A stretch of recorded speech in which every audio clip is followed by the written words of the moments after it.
Hi everyone, I'm Miranda Love from Cougar Mountain Software. Welcome to the first of 3 webinars in Cougar Mountain Software's series of fraud and fraud prevention for nonprofits, featuring forensic accountant Denise McClure. We're excited to have Denise with us today. She has 35 years of experience in public accounting, business management, and nonprofit board involvement, and is a certified public accountant and certified fraud examiner who focuses on reducing risk by creating checks and balances in financial processes and teaching business owners, board of directors, and employees how to achieve transparency and accountability.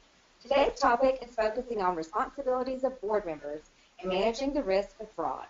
Our next webinar in this series is scheduled for February 21st, where Denise will go into more details on fraud deterrence for board members, executive directors, and staff.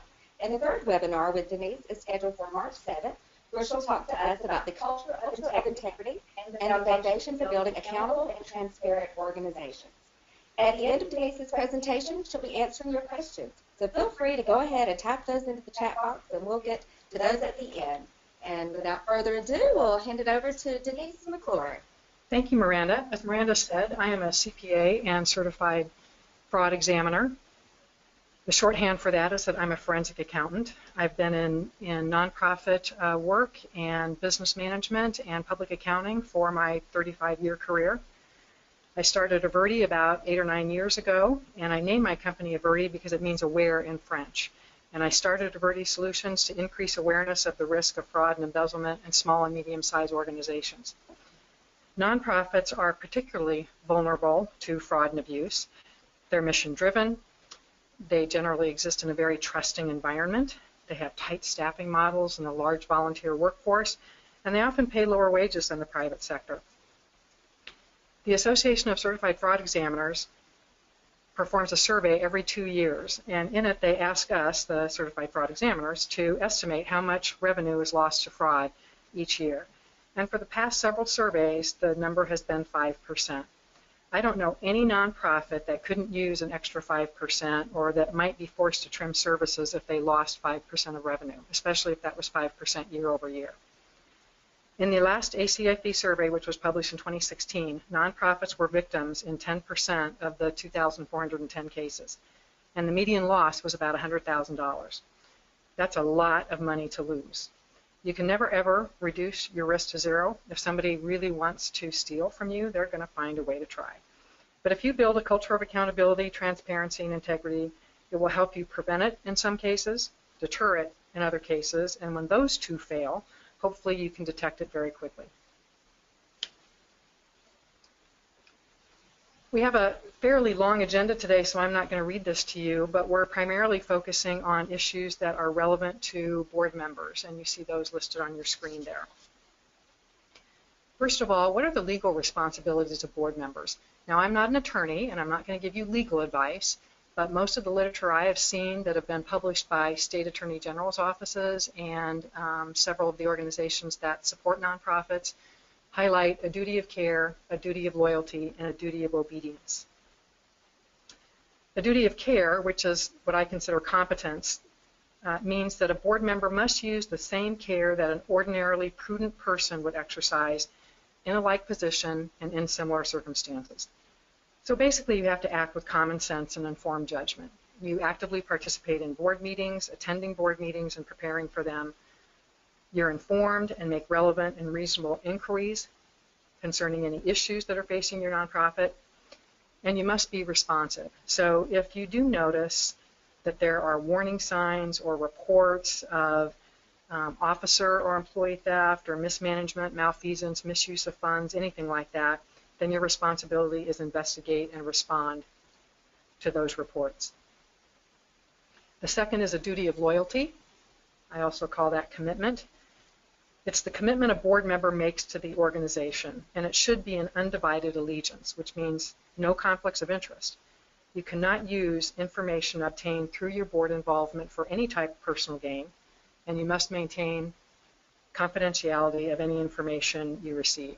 Most boards that I have been involved with have a written conflict of interest policy, and they annually ask their board members to prepare a disclosure statement to make sure that everybody is in compliance with that and make sure that there is transparency in that. So after competence and commitments, there's compliance, or the duty of obedience.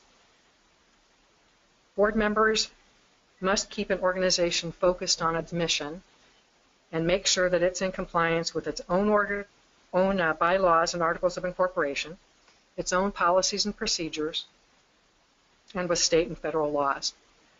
And this is where proper financial controls comes in.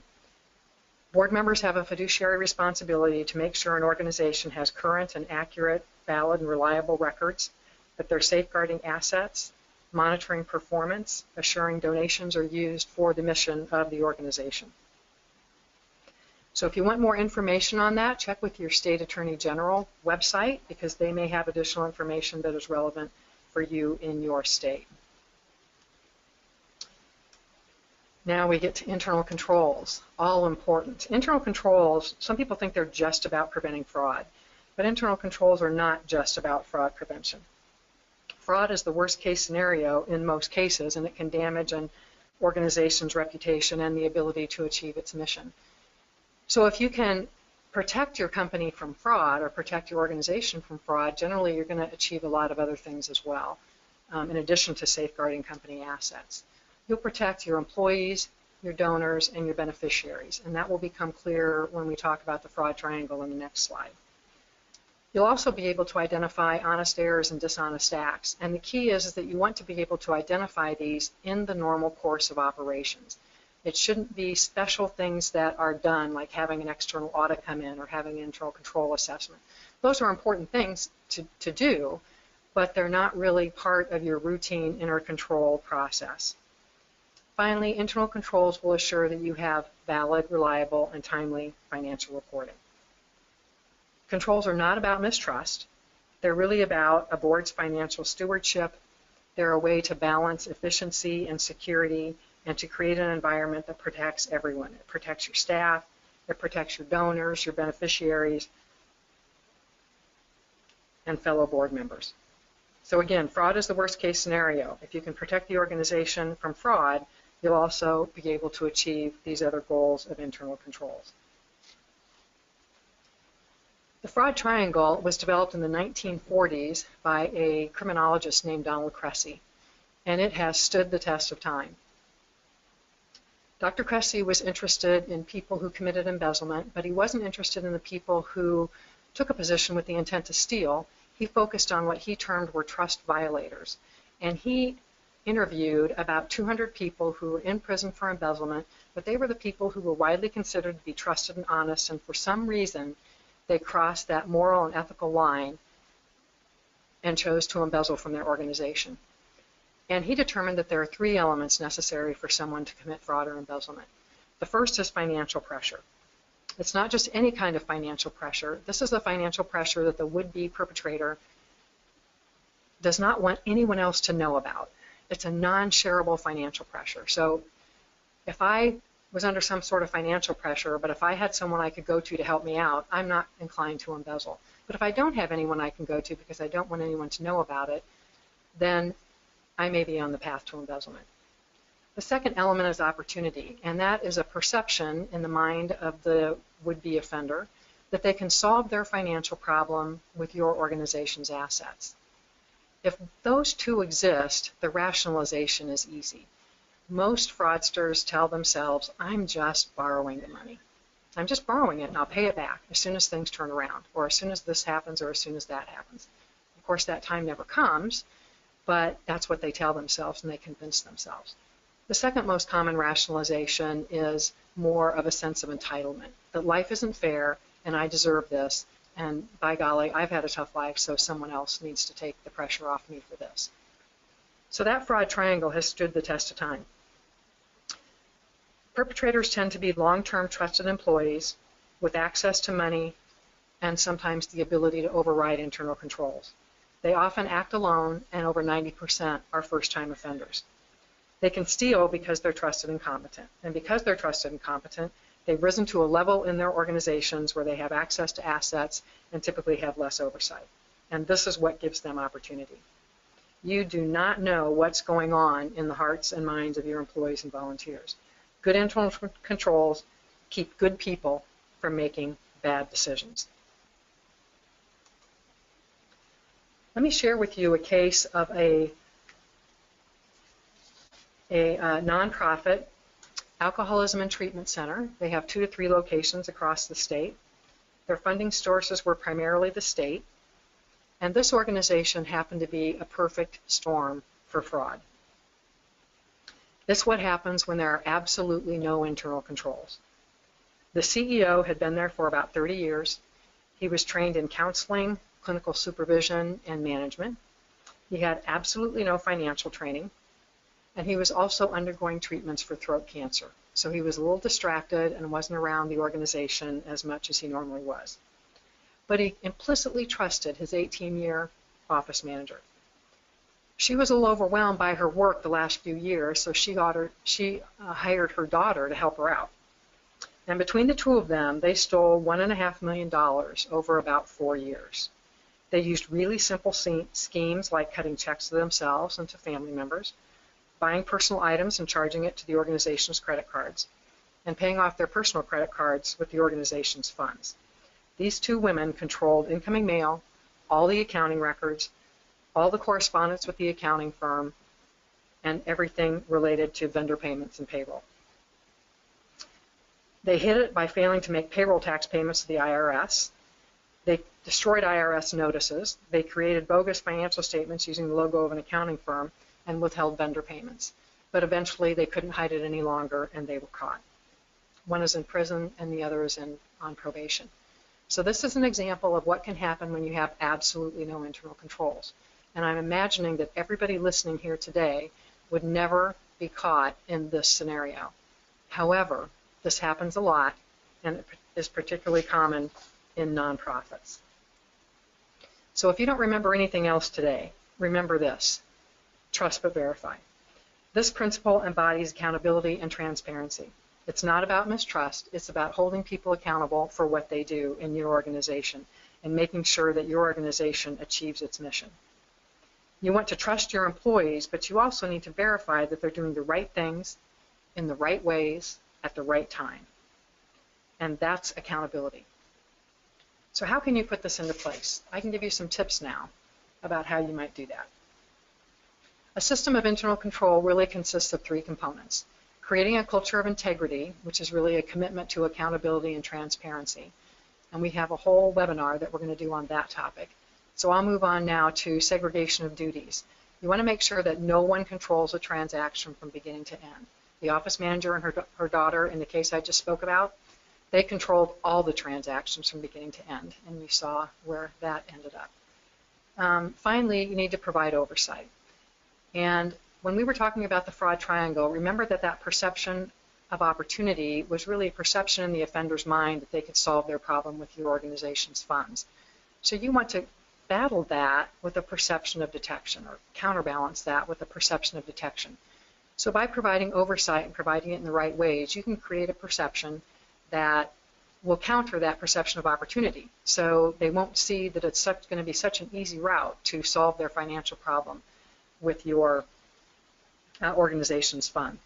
So it's a balancing act. Every organization is different, and how you implement the controls is dependent on how many people you have in the accounting department, what kind of accounting system you have, and the skills and abilities of all of your employees. So let's talk about some specifics now of how you can segregate duties and provide oversight. Oversight is really important regardless of the size of your organization. There are always people who are in a position where they can override internal controls, or where maybe you have a one-person shop where there's one person who does basically everything. And in that case, oversight and monitoring are very, very critical. And my number 1 recommendation is to make sure that someone reviews bank statements and credit card statements. This can be the treasurer of the board. It can be an external CPA. It can be someone, whoever it is, it should be someone who is familiar with accounting processes and supporting documentation and can give a critical look to bank statements and credit card statements. Designate someone as the reviewer, and whoever that person is, it's really convenient to just have duplicate copies of these statements sent to them at their home. They can review the statements and then request support for a random sample of transactions, or maybe transactions that they feel are based on the potential for abuse. So you want to look for transactions that seem out of place, things like frequent fuel charges, transfers to unknown accounts, credit card payments you didn't know you have, and things like that. And also verify that payroll withholdings are remitted timely. You can use your accounting system to enforce whatever segregation of duties you have set up by giving people user rights to only what they need to do their job and no more. I wish I had $10 for every time I did an internal control assessment and I was told, yeah, Susie Q, she can probably do that. She probably has rights to do it in the accounting system, but I know her and she would never do that. That is a risk that I would not be willing to take in an organization. You need to set up your user rights and set up your user profiles if your accounting system is capable of that. You need to set up user profiles so that they mirror the employee's job duties and no more. Audit trail reports are special reports that almost all accounting systems have, and they tell you who changed what when. In some entry-level accounting products, like some of the QuickBooks products and the Sage products, these audit trails are extremely important because it's possible in those systems to change the name of a payee after you've printed a check. So I can print a check to myself, and then I can immediately go into the accounting system and change it to office supplies or legal or accounting services or wherever I think it will be well hidden. And then no one will be the wiser unless somebody happens to see on the bank statement that I have written a check to myself that's outside of the normal payroll process. So these are important tools, and anybody who provides oversight should have access to an audit trail report. You should note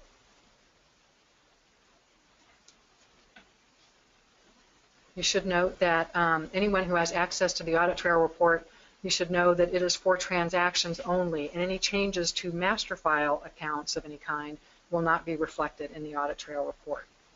So we have to have a different set of controls for master files. Now, master files are basically collections of records in an accounting system. So let me give you some examples. We'll probably explain it better than anything else. There's a payroll master file that includes employee names, employee addresses, the bank account for direct deposit, pay rates, addresses, phone numbers, benefit eligibility. All of that kind of information is in a master file, and that's separate from the transactions files that you use to process payroll. Vendor files have names and addresses and contact information for vendors. Donor master files include donation amounts, names, addresses, phone, event attendance, giving profiles, and things like that. So all those separate master files, you want to control access to those. If you can control access, so the person, for example, the person who processes payroll is different than the person who can change pay rates and input bonuses and change the direct deposit bank account. That's the best of all worlds. But sometimes if you can't control access to it because you don't have enough people in your accounting system and it would just be too cumbersome and inefficient, make sure that you have an accounting system that will provide you with an edit list of any changes that are made to the master file. On reporting, you want to make sure that you are looking at trending reports at the board level, that there should be flexibility in your accounting system with designing reports, because that is critical to managing an organization and for board members to fulfill their fiduciary responsibilities. So you want to make sure that you have trending reports. You want to make sure that you're looking at comparative financial statements and you're looking at budget actual comparisons as well as prior period comparisons and prior year comparisons. And you want to be able to have some flexibility so that, whatever issue comes up, if you're closely monitoring restricted funds and comparing it to your cash balance or any other type of financial issue that you are monitoring, that it is easy to create reports that you can use for that function. And finally, most nonprofits work on manage their books based on fund accounting, and so you want to make sure that you have good functionality for fund accounting. Your accounting staff will really thank you for that. So these are all types of internal controls that help build a culture of integrity as a perception of detection. Segregating duties is just another way of building an oversight, and you need both kinds of tools to build a strong, efficient system of checks and balances. These are some of the red flags that you should be aware of. Lavish lifestyle, financial problems. Again, if somebody considers their financial problem non-shareable, they might not share that with you. but divorce and family issues and maybe a sense of entitlement. The next two, if reports are not done timely, despite the fact that somebody's working excessively long hours, that's a significant red flag, and you should be aware that you should look into that. If an individual who is responsible for creating the reports never takes vacation, shows defensive behavior or controlling attitude, and refuses to delegate to anyone, that is another huge red flag, because that is the #1 concealment strategy. So if you see those kinds of behaviors, these are in no way indicative that somebody is committing fraud, but they would warrant and be a signal that you need to take a closer look. A check ambush is simply when when an individual is responsible for signing checks and maybe they have to leave somewhere and everybody knows they have a noon deadline. Somebody walks in their office at 11:58 and says, oh, you have to sign all these checks right now. And they get ambushed into signing them quickly without looking at any of the support documentation. So don't fall prey to that. And again, these are warning signs and red flags, but they are not indicative that somebody is actually stealing. If you suspect something's going on, or if you see some of those red flags, the first thing people want to do is confront the individual that they think is responsible, and that is probably one of the worst things you can do. The first thing you need to do is determine if this is an intentional problem, an intentional ongoing issue, or whether it's simply human error. Once you determine that maybe it's not an error and you find some evidence of that, you want to make sure that you preserve evidence, that you consult your attorney because you want to avoid a wrongful termination charge, or you want to know how best to proceed. You need to review your fraud policy, which I'm sure all of you have or could easily develop with all the good examples that exist on the website. You want to make sure that you recover assets. You need to find out what kind of employee dishonesty coverage you have, which is usually part of your package of property and liability coverage. By the way, that is something that would be a good thing to review, because you would want to make sure that you have the coverage limits in place that you need to have in place. Finally, you would want to seek justice, and you would want to define the communication channels. If you do seek justice and there is some negative publicity associated with this, there are ways to turn that into positive publicity by the way you communicate it to the media and the public. So you want to herald the fact that you are an organization of integrity and that you have good controls in place, and that sometimes when people take advantage of that, that you are going to hold them accountable for their actions. And so you want to limit who does the communication and how they communicate and develop some talking points for that. If you have a member of the media who is on your board, they can often help with that as well. So be proactive. Develop a fraud policy before you need it. Conduct any kind of a preliminary investigation, and don't confront the individual as a first step. So again, if you don't remember anything else, remember the trust but verify principle. This embodies accountability and transparency. It's not about mistrust, it's about holding your people accountable. You saw what happened when there's too much trust and no oversight when we talked about the mother-daughter team. You don't know what's going on in the hearts and lives of your employees. You don't know their state of mind. You don't know if they're depressed, if they have an online gambling addiction, if they're going through a divorce, or any other financial problem they might have. So protect your organization and your employees by developing a culture of integrity based on accountable and transparent business practices. And now I'm going to turn this over to... Thank you so much, Denise. Definitely some good information for our listeners out there. Cougar Mountain Software believes your accounting software system has an obligation to provide basic internal controls. Always look for in-depth user rights that encourage differentiated roles, a tamper-proof audit trail, as well as customizable reports to support transparency, education, and awareness. Cougar Mountain Software's Denali Fund accounting solution is specifically tailored for nonprofits and offers all of the above features. Fraud is unpredictable, but protecting your organization doesn't have to be. For a comprehensive demo, go to cougarmtn.com and request a demo, or call 1-800-388-3038. And we will now open it up for questions. Does anybody have any questions? If you want to chat those in for us. There, let's see. Feel free to send any questions that you've got. I've got one here. Denise, do you have any recommendations on how or when we should make changes changes to internal controls and minimize staff resistance? That's a great question, Miranda. One of the best times to implement changes to your internal control system is when you are naturally or organically going through some other changes as well. So if you're adding or reducing your workforce or your department, if you are implementing a new accounting system or upgrading your accounting system, if you obtain a new grant that maybe has some criteria for how you report to them, if someone in your office is preparing for maternity leave, if you're getting a new office manager or executive director, all these are great times to just build the changes involving internal controls into other changes that are going on. If none of those changes are going on in your organization, another opportunity is to simply blame it on your CPA, blame it on a banker if you're looking to refinance your building or obtain a line of credit or something like that. Say that the bankers require it or the insurance company requires it for your new property liability coverage, or the accountants are requiring it because when they come in to do the audit, they want to be able to rely on your internal controls. We accountants have very broad shoulders, and so you can blame it on us, and that won't be a problem at all. We're happy to take that on. Thank you, Denise. I've got another question here. Can you use the same principles for profit organizations as you kind of shared today for nonprofit organizations? Absolutely. All of the criteria, all of the internal control ideas that I've shared with you today are applicable to nonprofits, and they're applicable to the private sector as well as to the public sector, like government institutions as well.